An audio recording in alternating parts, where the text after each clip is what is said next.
আর তো একদিন পরে পৌষ সংক্রান্তি, তাই পৌষ সংক্রান্তি স্পেশাল আজকে বানিয়েছিলাম ক্ষীরসাই পাটিসাপটা। ক্ষীরসাই পাটিসাপটা বানাতে প্রথমেই ক্ষীরটার জন্য 250 মিলিলিটার দুধ নিয়ে নেব। সেই দুধের মধ্যে পরিমাণ মতো খেজুরের গুড় দিয়ে ভালো করে ফুটিয়ে নেব। খেজুরের গুড়ের সঙ্গে দুধটা ভালো করে ফুটে মিশে গেলে ওই দুধের মধ্যে দিয়ে দেব 3 চামচ চালের গুঁড়ো। চালের গুঁড়ো দিয়ে খুব ভালো করে এই সময় নাড়তে হবে। নাড়তে নাড়তে এক সময় ক্ষীরটা ঘন হয়ে শক্ত হয়ে আসবে।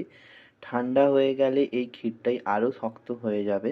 এবার পাটিসাপটার ব্যাটারের জন্য আগে থেকে ভেজানো চালকে মিক্সির মধ্যে নিয়ে ঘুরিয়ে নেব এবং ওই ব্যাটারের মধ্যে 1 চামচ দিয়ে দেব ময়দা। ময়দাটাকে ওর মধ্যে খুব ভালো করে মিশিয়ে নিয়ে পরিমাণ মতো লবণ দিয়ে দেবো। সব কিছুকে ভালো করে মিশিয়ে নিলেই আমাদের পাটিসাপটার ব্যাটার রেডি। কড়া গরম হলে তার মধ্যে সামান্য পরিমাণ তেল দিয়ে সেটাকে টিস্যু পেপার দিয়ে কড়া চারিদিকে ভালো করে ঘষে 2 হাতা মতো চালের ব্যাটার নিয়ে কড়াইতে এভাবে ঘুরিয়ে আঁচে বসিয়ে দেবো। আবার পাটিসাপটা যখন কড়াইয়ের ধার থেকে ছেড়ে আসবে তখন আগে থেকে তৈরি করা ক্ষীরটা পাটিসাপটার এক ধারে দিয়ে খুব সামান্য হাতে পাটিসাপটাটাকে আস্তে আস্তে করে ভাঁজ করে নেব।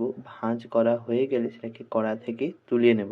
এইভাবেই আরও কয়েকটা পাটিসাপটা বানিয়ে নেব ক্ষীর দিয়ে। যতক্ষণ পাটিসাপটাগুলো বানাচ্ছি ততক্ষণ আপনাদের যদি রেসিপিটি ভালো লাগে শেয়ার করতে ভুলবেন না। তাহলে হচ্ছে তো আপনার বাড়িতেও ক্ষীরসাই পাটিসাপটা এই পৌষ সংক্রান্তিতে?